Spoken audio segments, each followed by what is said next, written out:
Hello, everyone. I'm David Prosser, the Literary and Editorial Director of the Stratford Festival. We're here to talk about the creative concepts behind Macbeth. I have two special guests with me today. Antoni Cimolino, the director of this production of Macbeth, and also, of course, artistic director of the Stratford Festival. Last season, of course, Antoni directed The Merry Wives of Windsor and Birds of a Kind.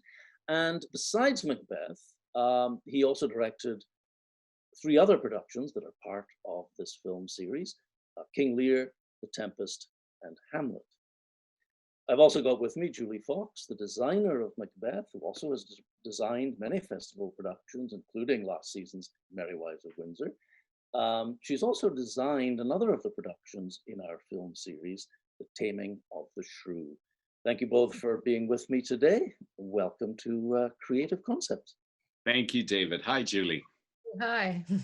So we're just going to have a wee chat about the thinking that went into this production. And I might start just by asking you, Antoni, there's always an infinite number of ways that you could stage a Shakespeare play. When you first decided to bring Macbeth to the stage, was there a thought, an initial thought, first thing that popped into your head that said, I have to do this? Well, I remember, Julie, you remember this as well. I remember we went out to sit in a park bench and discuss how we wanted to stage the play. And nature was a very important part of it. Daylight, nighttime, nature, a time when the rhythm of light is something that dictates human activity, so that, setting it in a modern time, you can always turn on the light. Whereas there was a time when night would fall, it would mean a really, deep, dark curtain would come across the world. And there's so many mentions of animals in this, and birds and the wolf, that it felt like it should be in a time when the natural was very present, and to give birth to the supernatural. Do you remember that discussion, Julie? Yeah, absolutely. I think, we were contending with a world in which, of the play, where the supernatural and a society, both the Elizabethan and in the period where the story, takes place in the 11th century, where the supernatural is kind of like, was just more present and available imaginatively to the everyday person that it is now. So I think we were looking to kind of find a way for a modern audience to kind of access that imaginative world, and we thought that a more natural one would help.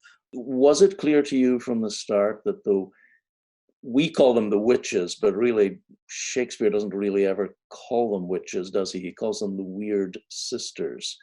Do we see them as actually having supernatural powers, or do they just plant thoughts in people's heads? Well, they definitely plant thoughts in people's heads, but they have access to demons and they have familiars, and they talk about hovering through the fog and the filthy air. In a section I've cut Hecate. So, and they are seen by others. So it can't just be as often thought, well, they're a figment of Macbeth's imagination. Banquo sees them as well, and they predict the future. They come up with information that it's impossible for anybody to have other than through supernatural. So I think that while, especially modern productions, we resist the supernatural. We want to take everything and make it rational. That's what this play is about. It talks about in All's Well that we have a tendency to make modern and familiar things supernatural and causeless. And thus it is that we make trifles of terrors, ensconcing ourselves in seeming knowledge when we should submit ourselves to an unknown fear. And this play is about that unknown fear. So to make it, so we wanted to go there, in other words. We thought, oh boy, we get to go there. So we went there, didn't we, Julie? And trying to make sure that these wayward, and the word changes as the play goes on. It starts as wayward and it becomes wired, and who are Norse spirits of the fates, right? But we get, from wayward, we also get wizard. So we really wanted to have some weird sisters. And so Julie came back with some thoughts. And they are pretty weird. How did you when okay, so you settled in the 11th century. So what you would have had to go to some source materials perhaps to figure out what exactly this was going to look like. What kinds of things did you consult in terms of costuming? And we'll maybe get to the witches specifically in a moment, but I'm thinking just in terms of the general costuming. Historical sources, anything that you can tell us about there? Absolutely. Although the historical sources are generally a bit two-dimensional, just because of where painting was at in that particular era. It's or kind of like woodcuts or engravings on stone, even. So it was a combination of that kind of research.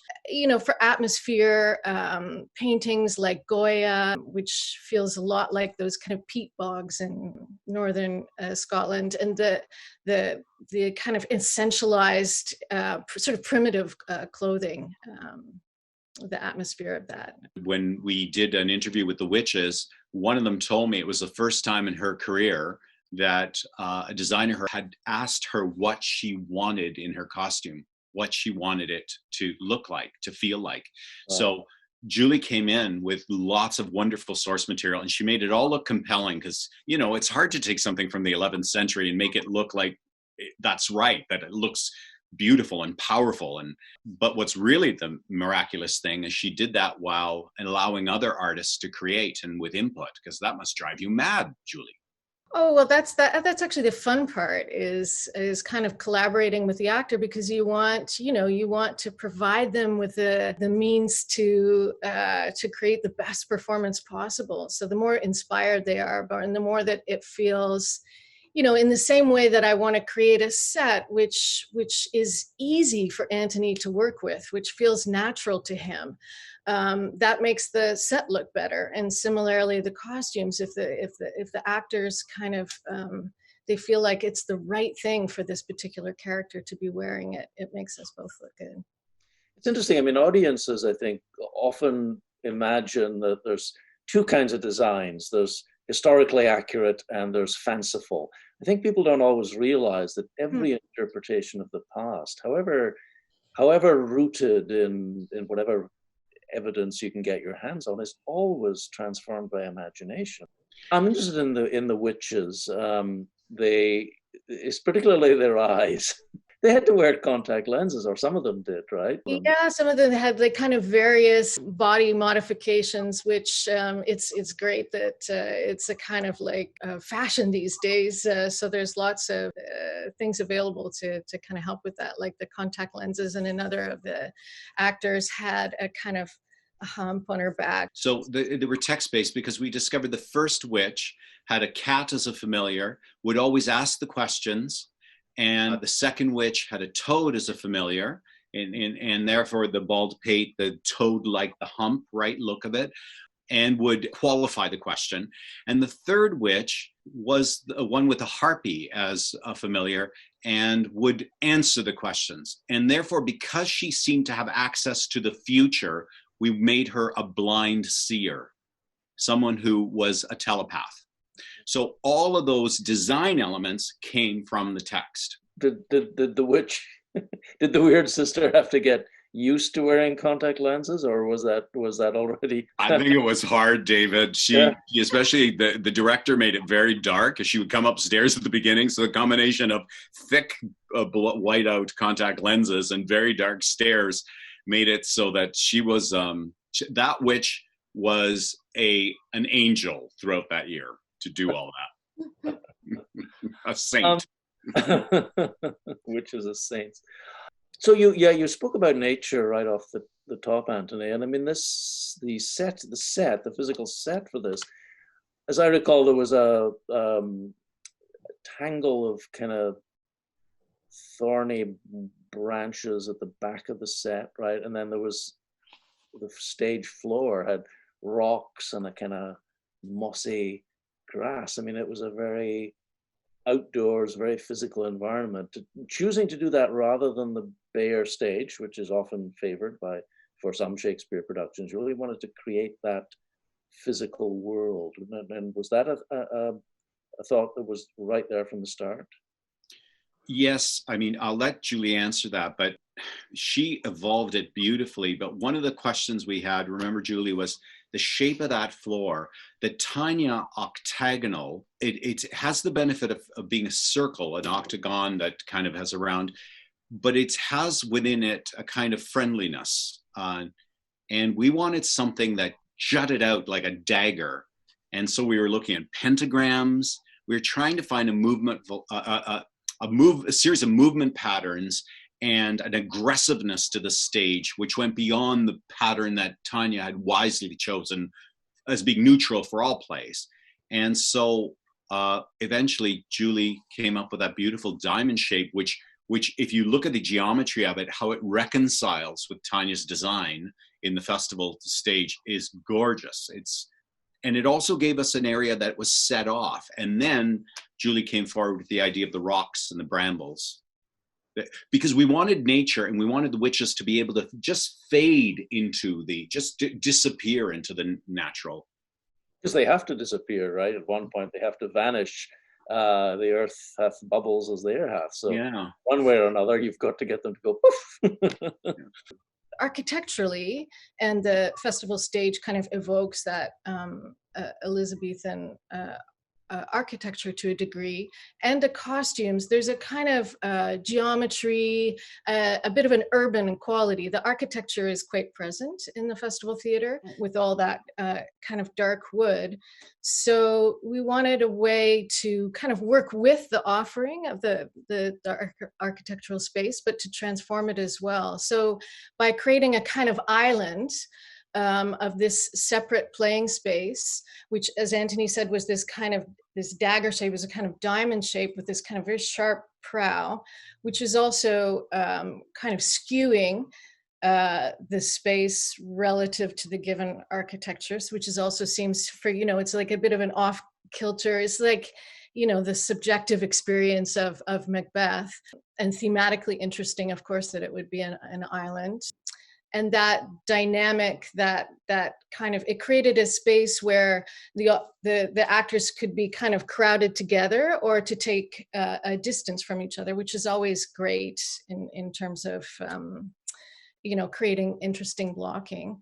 David, you're from Scotland, and I'm in relation to what Julie was saying. You had talked to me about how the line "light thickens" really resonates with you in your memories of Scotland.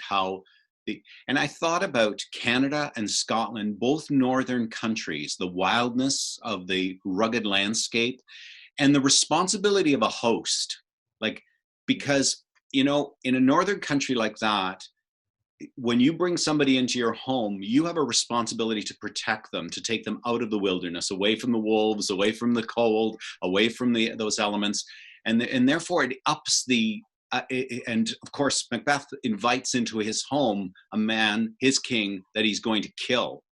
And so it felt to me like the elements of the supernatural were augmented by that rugged northern landscape, where it's just inhospitable to people. Well, it's easier to believe in the supernatural when you have a harsh and unforgiving, almost threatening physical landscape, isn't it? Before we leave the set, if we're going to leave the set, what was it made of? I'm interested. So the rocks were, I don't know what, fiberglass maybe, but what about the moss? What about the surface? The moss actually was the peat bog, which was what we were trying to kind of, that acidic, kind of terrible landscape, which is, I guess, partly why the trees are so stunted, apart from the kind of cold and endless rain. But we created that with shag carpeting was the base. Is fabulous shag carpeting, which we later used in a fancy apartment in Tartuffe. But this was the first time I'd used it, and we went at it with like sheep shears and glue and paint and all kinds of, because one of the challenges of designing for that space is, of course, you have to change from this set in an hour to another one, between performances in one day. So everything has to be kind of portable. And why while I would, the perfect thing would have been to do, real dirt, but we had to be able to roll it up and take it away quickly. So that was the base. And the floor also had holes in it, fog underneath, so that at various moments in the play, you could get this feeling of a peat fire, kind of, because the fog just kind of like trickled up through the texture of the floor. But that was that first time, David, when they put down this new green and gold shag rug, and I was shot back to 1969 to my bedroom. And it was not a good moment. No, it was, I mean, talk about a nightmare. Talk about a horror. Who knew that stuff would ever come in so handy? There's something I want to maybe ask you, Antoni, to talk about a wee bit. You mentioned the element of fear, obviously, in this production, this play, which is a play so full of horror and violence and bloodshed, and the word horror appears repeated. And you mentioned that fear is mentioned more 3 often times. than love. Yeah. And yet there is an element here of a love story. Oh, yeah. I mean, it's been said by somebody that the Macbeths are one of very few happily married couples in Shakespeare, at least at the beginning, until it all goes pear-shaped. But I mean, can you talk a bit about that and why that obviously affected the casting of those two characters, right? Yeah, I wanted a young Macbeths because sometimes we see an old couple and the idea is they can't have children anymore, which is not a concept I understand, because the entire play hinges on the line of kings. Like the whole play, he gets 2 pieces of important news. One, Macbeth finds out he is going to be king. But the part that's unsettling, and that he doesn't even send in the letter to Lady M, is that Banquo will be the father to a line of kings. And for, bring forth men, children only. Time and again, they are thinking about their future. And both Lady M and M talk about the future and their children. And therefore, and they've definitely lost a child. So it felt to me like it's a young couple. It's a couple looking very much to the future. It is a tremendous sexuality between the two of them. The language, things like be innocent of the knowledge, dearest Chuck. That's not normal in Shakespeare, that you've got, especially a married couple, saying nice things to each other. Yeah, I felt like that is part of the tragedy, is that they are doing this for each other. They are committing this horrible act because they think it's really what the other person needs. So love becomes a destructive force in this play.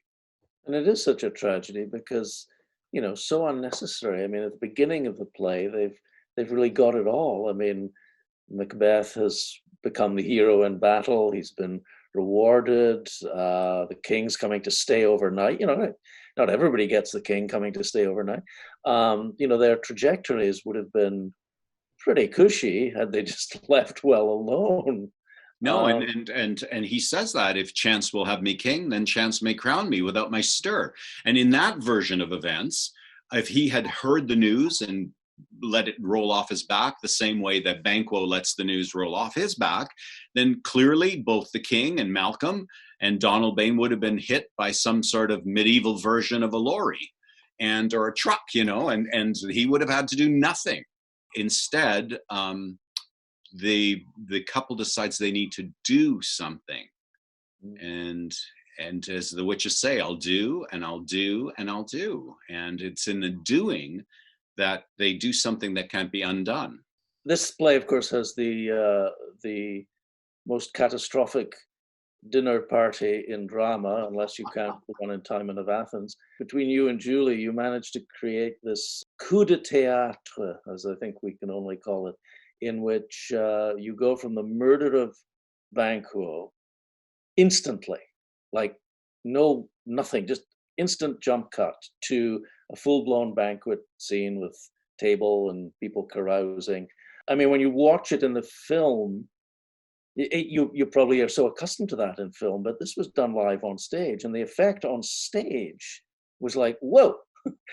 When did that idea kind of occur to you, and what was it difficult to achieve particularly? Well, it was part of a bigger effort from Julie and I to wrest command of the narrative from the audience. In other words, it became increasingly important that we be ahead of them, and more so in this production, so that we wanted to find ways to surprise them, to trick them, to deceive their eyes, because part of this is a part of this play is about not being able to trust your sight, not being able to trust what's in front of you. And so we went from a kind of radio play where the witches show up and blow out the candle on or blow out the torch that's there with Banquo and Fleance. And then in the darkness, as the murder takes place, we were setting up tables and chairs in the darkness so that when the lights come up, we were right there in it. And what it did was it provided a kind of connection between those scenes so that when the murderer shows up almost immediately and lets him know that Banquo's dead, but Fleance has escaped, it became more cohesive. But it was definitely connected to the moments of revealing the ghosts, revealing Duncan. We wanted to make sure that people were surprised and not feeling like they knew what was going to happen next. So Julie, what did you have to do anything specific to make sure that would happen, or was it? To some degree, there were some kind of mechanics to work out, but they were quite simple. I think that what made it so satisfying is that it wasn't, a kind of heavy piece of machinery. It was like simple theater magic of just a sleight of hand of kind of look over here while we do something here. But also, it's really about Antoni's attention to detail in these transitions and being willing to dedicate the rehearsal time to figuring it out and working through all of it. David, Julie's being too modest. There was a lot of stuff we had to really think about in a way a magician thinks about it. For instance, there were candelabras on that table, which would be a source of light. So when we got it dark all around it, the audience would be looking at these pin spots of light, and they wouldn't notice that there was a witch who had just come out and was, covered in darkness, and then would be able to appear. For instance, when there's a snap appearance of Banquo with his head opened up, that we had him covered in black, a black silk, which was then pulled off. And so to the audience, I guess I'm ruining everything, aren't I? Anyway, well, I was wondering how you did that, actually. Yeah, I was watching the film, or bits of the film the other day, and I noticed that. I thought, wait a minute, how did they do that? Was that just lighting, or what was that? The problem with the film is that the cameras are getting increasingly sensitive to light, but fundamentally, when you're filming the stage play, in reality, the human eye is able to take in all sorts of shades of gray.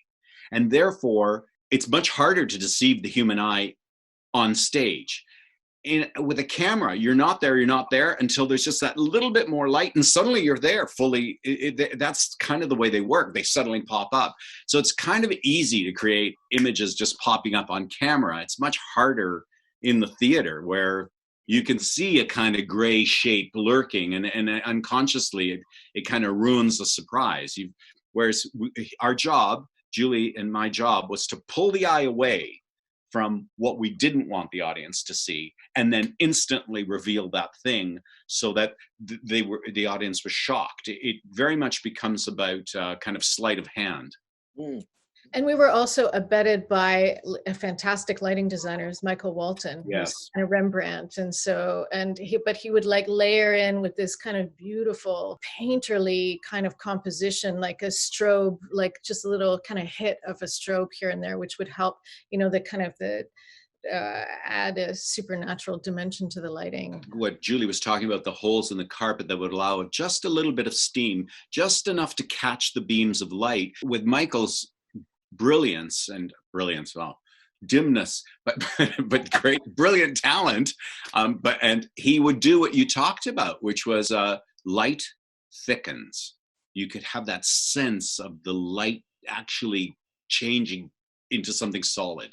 We're probably getting close to that time, but talking of time, you've also, I think, said in the past that time is a very important concept in this play, and I wondered if might get you to enlarge on that a bit more. It feels to me like there's this movement through time, that's reflected in light and dark, which was really critical to the whole piece. And so we needed to find a way of really capturing that rhythm, and therefore the setting allowed us to do that, and also the seasonality of it too, time in the sense of the seasons. And so we had a lot of discussions about what time of year is this, and when, you know, and that's reflected in the clothing. Julie, I don't know if you want to talk a bit about that.